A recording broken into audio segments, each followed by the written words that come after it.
أعوذ بالله السميع العليم من الشيطان الرجيم. بسم الله الرحمن الرحيم.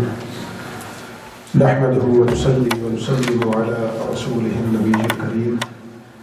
أما بعد فأعوذ بالله من الشيطان الرجيم. آج انشاءاللہ عزیز ہم سورۃ النساء کی آیت نمبر 2 سے شروع کریں گے. پچھلی جمعرات کو سورۃ النساء کا مختصر سا تعارف ہم نے پڑھا تھا اور پھر پہلی آیت مبارکہ ہے. ابھی یہ والی جو آیات ہیں ابھی ان میں یتیموں کے بارے میں کچھ احکام ہیں کہ ان کا مال ان کو دے دیا جائے، اور ایک سے زائد شادیوں کی اجازت ہے، وہ یہاں پہ سورۃ النساء میں مینشن ہے. اور اسی طرح حق مہر کے بارے میں ہے کہ وہ خواتین کو دے دیا جائے، یہ ان کا حق ہے. تو یہ ساری چیزیں ہیں. انشاءاللہ بھی اس کو شروع کرتے ہیں. اعوذ باللہ من الشیطان الرجیم. وآتوا اليتامى أموالهم ولا تتبدلوا الخبيث بالطيب. اللہ تعالیٰ نے فرمایا اور یتیموں کو ان کے اموال دے دو. ولا تتبدلوا الخبيث بالطيب، اور اپنے برے مال کو یا ردی مال کو ان کے اچھے مال کے ساتھ تبدیل نہ کرو. اپنا جو خراب مال ہے وہ ان کا اچھا مال رکھ کے اپنا ان کو نہ دے دو. ولا تأكلوا أموالهم إلى أموالكم، اور نہ ہی ان کے مال کو اپنے مال کے ساتھ ملا کے کھا جاؤ. إنه كان حوبا كبيرا، بے شک یہ بہت بڑا گناہ ہے، یہ گناہ کا کام ہے. وَإِنْ خِفْتُمْ أَلَّا تُقْسِطُوا فِي الْيَتَامَى، اور اگر تمہیں یہ ڈر ہو کہ تم یتیموں کے بارے میں انصاف نہیں کر سکو گے، یتیم لڑکیوں کے بارے میں، فَانْكِحُوا مَا طَابَ لَكُمْ مِنَ النِّسَاءِ، تو تمہیں جو عورتیں پسند ہو ان سے شادی کر لو. مَثْنَا، دو سے، وَثُلَاثَ وَرُبَاعَ، 3 سے یا 4 سے، یعنی 2 سے کر لو، 3 سے کر لو یا 4 سے، یہاں تک اجازت. فَإِنْ خِفْتُمْ أَلَّا تَعْدِلُوا، اور اگر تمہیں یہ خوف ہو کہ تم انصاف نہیں کر پاؤ گے، فَوَاحِدَةً، تو پھر ایک سے ہی شادی کافی ہے. أَوْ مَا مَلَكَتْ أَيْمَانُكُمْ، یا پھر جو تمہاری مملوک کا کنیزیں ہیں. اب تو یہ رواج ختم ہو گیا تقریباً، جو پہلے شروع میں تھا کہ غلام ہوتے تھے یا پھر کنیزیں ہوتی تھی جو آپ کی ملکیت میں ہوتی تھی، تو ان کے ساتھ آپ یہ اپنا تعلق قائم کر سکتے تھے، یہ الاؤڈ تھا. ٹھیک ہے، تو یا پھر ان کے ساتھ. ذَلِكَ أَدْنَىٰ أَلَّا تَعُولُوا، یہ اس سے بہتر ہے کہ تم 2 سے 3 سے 4 سے نکاح کر کے پھر ایک کی طرف جھک جاؤ، یعنی اس کے پاس رہنا شروع کر دو، دوسری کو بالکل چھوڑ دو، اور میں پھر ایک کے ساتھ ہی نکاح کروں. اور اس سے زیادہ تمہیں چاہتے ہیں تو اپنی کنیز جو ہے آپ کے پاس ہے اس کے ساتھ تعلق رکھو. وَآتُوا النِّسَاءَ صَدُقَاتِهِنَّ نِحْلَةً، اور خواتین کو ان کے حق مہر جو ہے خوشی خوشی ادا کرو، اس میں تنگدلی نہ کرو یا ان کا حق مارنے کی کوشش نہ کرو. فَإِن طِبْنَ لَكُمْ عَنْ شَيْءٍ مِّنْهُ نَفْسًا، اور پھر اگر وہ اپنی خوشی سے اس حق مہر میں سے تمہیں کچھ واپس لوٹا دیں خود سے، فَكُلُوهُ هَنِيئًا مَرِيئًا، تو پھر تم بھی مزے لے لے کے اس کو کھاؤ. اگر اپنی مرضی سے اپنی خوشی سے خاتون کو جو تم نے حق مہر دیا ہے وہ تمہیں ریٹرن کر دے یا اس میں سے کچھ تمہیں واپس کر دے، تو پھر تم اس کو انجوائے کرو، مزے کرو اس کے ساتھ، تو یہ پھر تمہارے لیے جائز ہے. لیکن خود سے اس کو حق مہر جو آپ نے مقرر کیا ہے اس سے واپس مطالبہ کرنا یا اس کو نہ دینا، یہ جائز نہیں ہے. ہاں یہ ہو سکتا ہے کہ آپ ڈیلے کر کے دے دیں، چونکہ وہ الاؤڈ ہے تو آپ لیٹر آن دے سکتے ہیں، تو لیکن وہ اس کا حق ہے اپنا اس کو ادا کرنا ہے. اب یہ جو 3 آیات ہم نے ابھی پڑھی ہیں، ان میں سے جو ہم چیزیں دیکھتے ہیں، مینلی پہلی چیز جو ہے وہ یتیموں کا مال ہے، اس کا احتیاط، اور دوسری میں پھر جو ہے تعدد ازواج کی اجازت جو ہے وہ ہے، اور تیسرے میں ان کے حق مہر کے بارے میں چیزیں بیان ہوئی ہیں. اب یتیموں کا جو مال ہے اس کے بارے میں بیسیکلی جو اللہ تعالیٰ نے خطاب فرمایا ہے وہ اس کے جو سرپرست ہیں ان کے ساتھ ہے، یتیموں کے ساتھ ڈائریکٹلی نہیں بلکہ جو ان کی سرپرستی لوگ کر رہے ہیں ان کے ساتھ خطاب ہے کہ آپ ان کا مال نہ کھاؤ، ٹھیک ہے. تو فرمایا کہ جب یتیم بالغ ہو جائے تو ان کے مال جو ہے ان کو واپس کر دیے جائے، اور ایسا نہ کیا جائے کہ ان کا اچھا مال رکھ لیا جائے اور اپنا برا مال جو ہے وہ ان کو دے دیا جائے، کیونکہ وہ تو بچے تھے ان کو پتہ نہیں تھا. تو اب جیسے بڑے ہوئے تو آپ نے کہہ دیا کہ یہ آپ کا ہے، اور جو اچھا والا مال تھا وہ اپنی طرف کر لیا، تو ایسا ہی جائز نہیں ہے. علامہ ابو اللیث نصر بن محمد سمرقندی رحمۃ اللہ تعالیٰ علیہ وہ کہتے ہیں اس آیت مبارکہ کا شان نزول بیان کرتے ہوئے، وہ کہتے ہیں کہ مقاتل نے کہا کہ یہ آیت غطفان کے ایک شخص کے متعلق نازل ہوئی، اس کے پاس اس کے یتیم بھتیجے کا بہت سارا مال تھا. جب وہ یتیم بالغ ہوا تو اس نے اپنا مال طلب کیا، ٹھیک ہے، تو اس کے چچا نے اس کو منع کر دیا کہ میں تو تمہیں نہیں دوں گا. تو یہ والی آیت مبارکہ پھر اس وقت نازل ہوئی. تو نبی پاک صلی اللہ علیہ وسلم نے یہ آیت مبارکہ جو ہے وہ اس شخص کے سامنے جب پڑھی، ٹھیک ہے، تلاوت فرمائی، تو اس شخص نے کہا کہ ہم اللہ اور اس کے رسول کی اطاعت کرتے ہیں، ٹھیک ہے، اور بہت بڑے گناہ سے اللہ کی پناہ میں آتے ہیں. تو اس نے وہ جو مال تھا اس یتیم بھتیجے کا وہ اس کو دے دیا، اور وہ جو جوان ہوا تھا لڑکا اس نے وہ سارا کا سارا مال اللہ اور اس کے رسول کے راستے میں خرچ کر دیا. تو یہ وہ لوگ ہیں جن کے متعلق یہ والی آیت مبارکہ نازل ہوئی.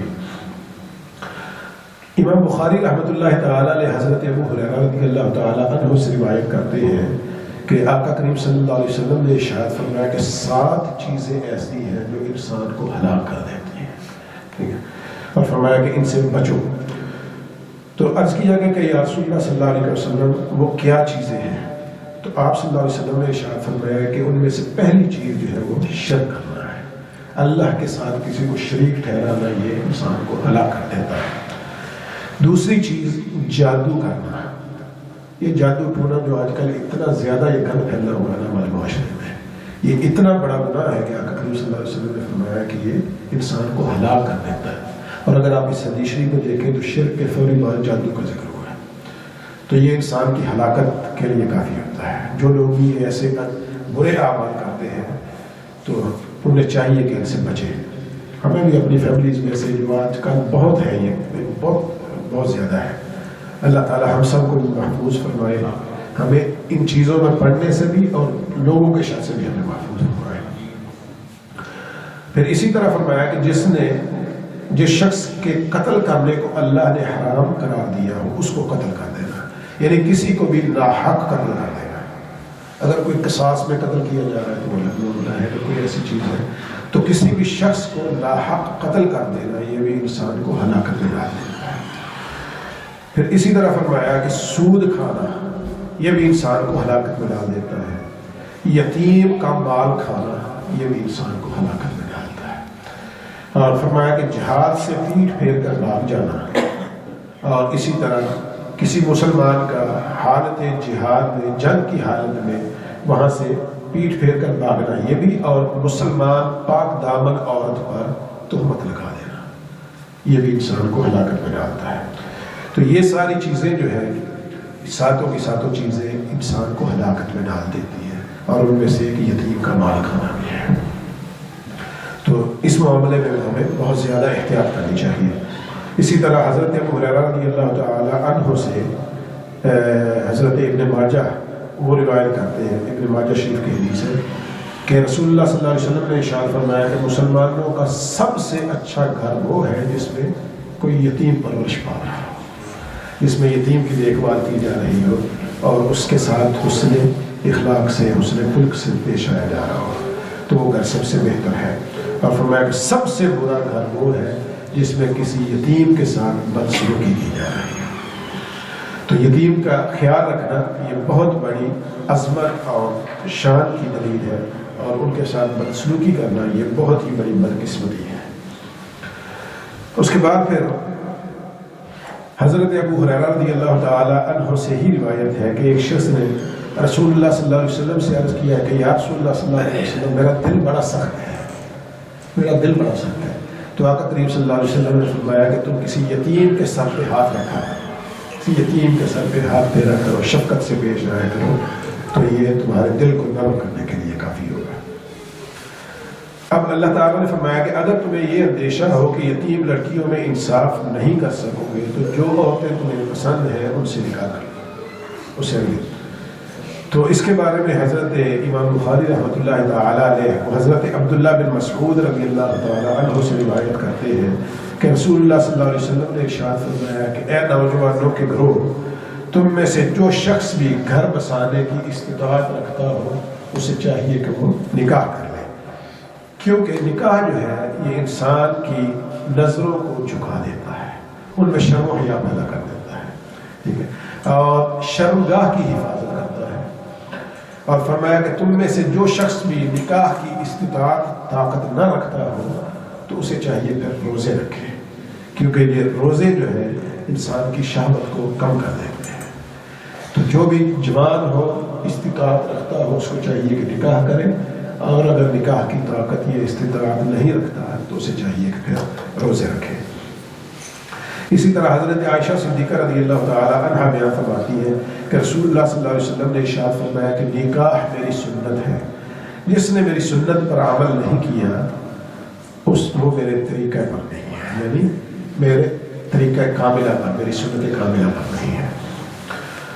نکاح کرو کیونکہ تمہاری وجہ سے میری امت دوسری امتوں سے زیادہ ہوگی، اور فرمایا جس کے پاس طاقت ہو وہ نکاح کرے اور جس کے پاس نہ ہو وہ روزے رکھے۔ یہ اس حدیث شریف میں ہے۔ تو اس میں یہ بھی حکم ہے کہ نکاح کرو، اس کے ساتھ میری امت میں اضافہ ہوگا اور میں دوسری امتوں پر فخر کروں گا۔ تو گویا کہ نکاح کرنا اور اس کے ذریعے اللہ تعالیٰ سے اولاد کے طلبگار رہنا، یہ بھی حدیث شریف سے ثابت ہے۔ پھر اسی طرح آقا کریم صلی اللہ علیہ وسلم نے ارشاد فرمایا، حضرت ابو ایوب رضی اللہ تعالیٰ عنہ بیان کرتے ہیں کہ رسول اللہ صلی اللہ علیہ وسلم نے ارشاد فرمایا 4 چیزیں رسولوں کی سنت ہیں، جس میں سے ختنہ کرنا، عطر لگانا، مسواک کرنا اور نکاح کرنا، یہ 4 انبیاء کی سنت ہیں۔ حضرت ابو امامہ رضی اللہ تعالیٰ عنہ بیان کرتے ہیں کہ نبی پاک صلی اللہ علیہ وسلم نے ارشاد فرمایا اللہ کے خوف کے بعد مومن کے فائدہ کی سب سے اچھی چیز جو ہے، مومن کے لیے فائدہ مند جو سب سے بہترین چیز ہے وہ نیک بیوی ہے، اور اگر وہ اس کو حکم دیتا ہے تو اس کی فرما برداری کرتی ہے، اگر مرد جو ہے شوہر اس کو دیکھتا ہے تو اس کا دل خوش ہو کرتی ہے، اور اگر وہ اس پر قسم کھائے کسی چیز کا، اس کو حکم دے کہے کہ یہ تم نے کرنا ہے تو وہ اس کو بجا لاتی ہے، ٹھیک ہے، اور اگر وہ کہیں چلا جائے تو اس کی جان اور عزت کی اور اس کے مال کی حفاظت کرتی ہے، اس کے مال اور اس کی عزت کی حفاظت کرتی ہے۔ تو فرمایا کہ اللہ کے بعد اس کے لیے سب سے بہترین چیز اس کی یہ نیک بیوی ہے۔ اسی طرح امام بخاری رحمۃ اللہ تعالیٰ نے حضرت انس بن مالک سے روایت کرتے ہیں کہ نبی پاک صلی اللہ علیہ وسلم کی ازواج کے حجروں کے پاس 3 لوگ آئے اور انہوں نے آ کے نبی پاک صلی اللہ علیہ وسلم کی عبادت کے متعلق پوچھا۔ جب آقا کریم صلی اللہ علیہ وسلم کی ازواج میں سے کسی نے ان کو بتایا کہ آقا کریم صلی اللہ علیہ وسلم کا معمول مبارک یہ ہے، اتنی عبادت کرتے ہیں، تو انہوں نے کہا کہ کہاں آقا کریم صلی اللہ علیہ وسلم کی ذات بابرکات اور کہاں ہم لوگ، ہمیں تو چاہیے کہ بڑھ چڑھ کے عبادت کریں، کیونکہ آقا کریم صلی اللہ علیہ وسلم کے درجات پہلے ہی بلند ہیں، وہ تو اللہ کے رسول ہیں، تو ہمیں چاہیے کہ ہم زیادہ عبادت کریں تاکہ ہماری بھی بخشش ہو۔ تو ان تینوں نے کیا کہا؟ ان میں سے ایک نے کہا کہ میں ساری رات نماز پڑھوں گا، سوؤں گا ہی نہیں، اور دوسرے نے کہا کہ میں ساری عمر روزے رکھوں گا، ہر روز روزہ رکھوں گا، اور تیسرے نے کہا کہ میں عورتوں سے ہمیشہ الگ رہوں گا، کبھی نکاح نہیں کروں گا، ٹھیک ہے۔ تو رسول اللہ صلی اللہ علیہ وسلم جب تشریف لائے تو آپ نے فرمایا کہ میں نے سنا ہے کہ تم نے ایسا ایسا کہا ہے۔ انہوں نے کہا جی یا رسول اللہ صلی اللہ علیہ وسلم، میں نے بالکل، ہم نے ایسا کہا ہے۔ تو آقا کریم صلی اللہ علیہ وسلم نے فرمایا باخدا میں تم لوگوں سے سب سے زیادہ اللہ سے ڈرنے والا ہوں، لیکن اس کے باوجود میں روزے بھی رکھتا ہوں اور افطار بھی کرتا ہوں، یعنی میں مسلسل روزے نہیں رکھتا۔ فرمایا کہ اسی طرح میں نماز بھی پڑھتا ہوں اور سوتا بھی ہوں، یعنی ساری رات مسلسل میں نہیں جاتا، اور فرمایا کہ میں عورتوں سے نکاح بھی کرتا ہوں۔ سو جس نے میری سنت سے آغاز کیا وہ میرے طریقہ کاملہ پر نہیں ہے، یعنی جس نے بھی میری سنت کو چھوڑا وہ میرے طریقہ پر نہیں ہے۔ تو نکاح کرنا آقا کریم صلی اللہ علیہ وسلم کی سنت ہے، روزے رکھنا اور روزے نہ رکھنا، یہ دونوں مطلب مسلسل روزے رکھنا، کہ ایک دن روزہ رکھنا، ایک دن افطار کرنا،